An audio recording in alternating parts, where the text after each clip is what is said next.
Well, welcome to this episode of Bill and Kipp's Excellent Bible Adventure. I'm Kipp McClure. I'm Bill Brunson. And we are so excited to talk about the Gospel of John. Now, we started this series sort of because our names sort of fit in with the name of the movie, Bill and Ted's Excellent Adventure. But, True. But also because, well, every time Bill and Ted go anywhere, they get into a phone booth and they drag some historical figure back with them. And so we sort of feel like every week we're sort of going and we're bringing back a little bit of history with us to talk about. Well, today we're going to be talking about what Jesus does at the temple in the second chapter of John, toward the end of the second chapter of John. He leaves the wedding at Cana of Galilee and moves toward Jerusalem. Right. And he shows up there and, well, he finds something like this. Another one of our props. Mm-hmm. Guess what this represents? Because we didn't have the money to buy the real thing. Well, yeah. But, it represents. Strange tiki torch? It does appear to be a strange tiki torch. We're trying to make this represent a cage that you might put an animal in. Oh, wow. Yeah, right. So use your imagination, people. Yes, that's right. This is where the imaginations come in. That's right. Put on our thinking caps, and we'll get there. So just imagine that there's a bird in here, and Jesus comes to the temple, and there are all these animals. Tell us a little bit about what was going on with that. Well, in the time of Jesus, the way the temple worked, you had sacrifices that you had to make. They were animal sacrifices made for basically different levels of sin and different issues in your life, and sacrifices you would make so that you, for this sin, you had to sacrifice 2 turtle doves or 2 young pigeons, or it might be that it was a sheep, or it could be an ox. I mean, it could get very large. And you have to imagine that if you are living way up in the Galilee and you are going to the temple and you know you're going there and you will make a sacrifice there, well, when you go, the question would be, okay, I know I'll need to go and I'll be sacrificing 2 turtle doves. Now, do you try to catch 2 turtle doves in the Galilee and then keep them alive as you travel? Or maybe it's Passover and you're supposed to carry an unblemished lamb. Right. Do you try to get the lamb in the Galilee and carry it and keep it unblemished? Yeah, and what do you do with the lamb when you got to go in the restaurant? Right. I mean, it's a tough, where do you park a lamb? Exactly. I mean, these are big questions. And so the temple had become a one-stop shop. And so you could go to the temple and you could get anything that you needed to sacrifice in the temple. And the temple also had its own currency, because you remember in this period of time, the Jewish people oftentimes were using Roman money because Rome occupied Israel. Well, that was dirty, and any money you had was dirty. Because you were dirty, because you're going to the temple to be forgiven, so you're carrying the money, and so it's dirty because it touched you. And Roman money would have had the image of the emperor on it. Oh, absolutely, and the Emperor Caesar. Don't want that in the temple. And so, in where the temple was located, if you were standing toward the sheep gate of the temple or the teaching steps of the temple, along the left-hand side of the temple, you would go through an archway. And beyond that archway was a series of stalls that had been built. The first stall was the money changer. And that was where you would take your dirty money that you've been using all day, every day, and you would put it in, and then they would give you the temple money. Now, exchange rates always in favor of the temple. Just like when you do that in the airport. The exchange rate's always in favor of the person best to go behind to a the bank, counter. not the one. There we go. And so you would always exchange your money for temple money. Then you would go to whichever stall you needed to go to, and you would buy from them then this sheep or turtle doves or whatever.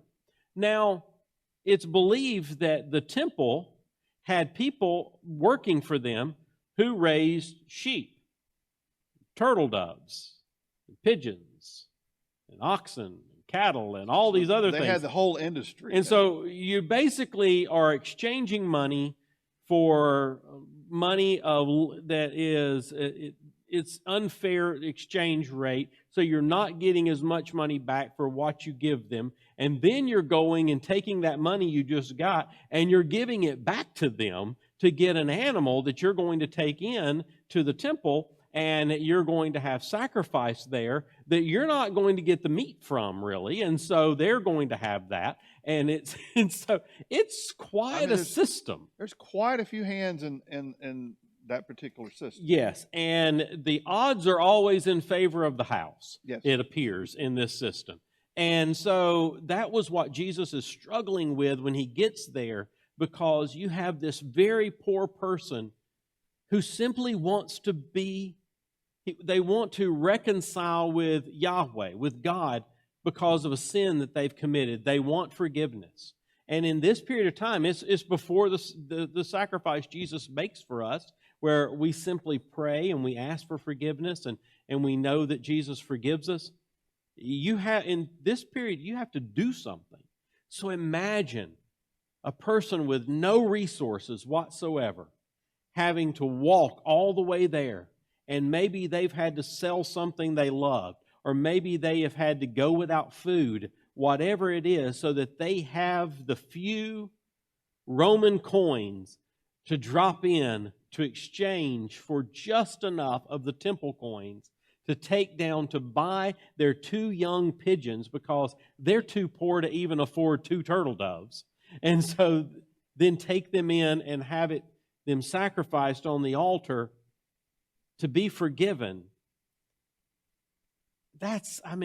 Imagine that agony that's on them if they can't come up with the money to exchange to get the turtle doves or the pigeons. So the money really for the poor becomes the barrier. It is. To forgiveness. You can't get forgiveness if you don't have the money to buy the animal to go and sacrifice. And Jesus walks into the temple and sees this being played out right in front of him. You can imagine him walking under the archway, which now is called Robinson's Arch because of an archaeologist that first found that the archway system that was there and first uncovered the stalls that were there.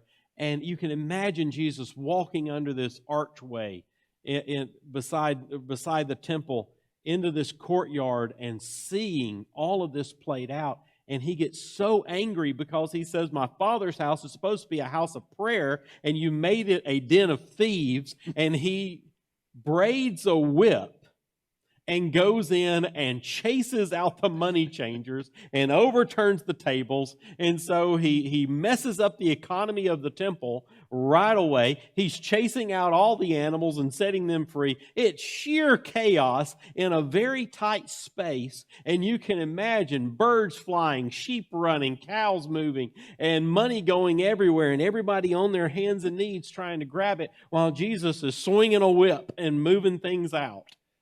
It's a great scene. It is a great scene. And so, obviously, the temple authorities would have been sort of made aware of this. Yes. I'm sure it caught everyone's attention. An incident happened on aisle 3. Yes. And so they come down and they say, under what authority do you do this?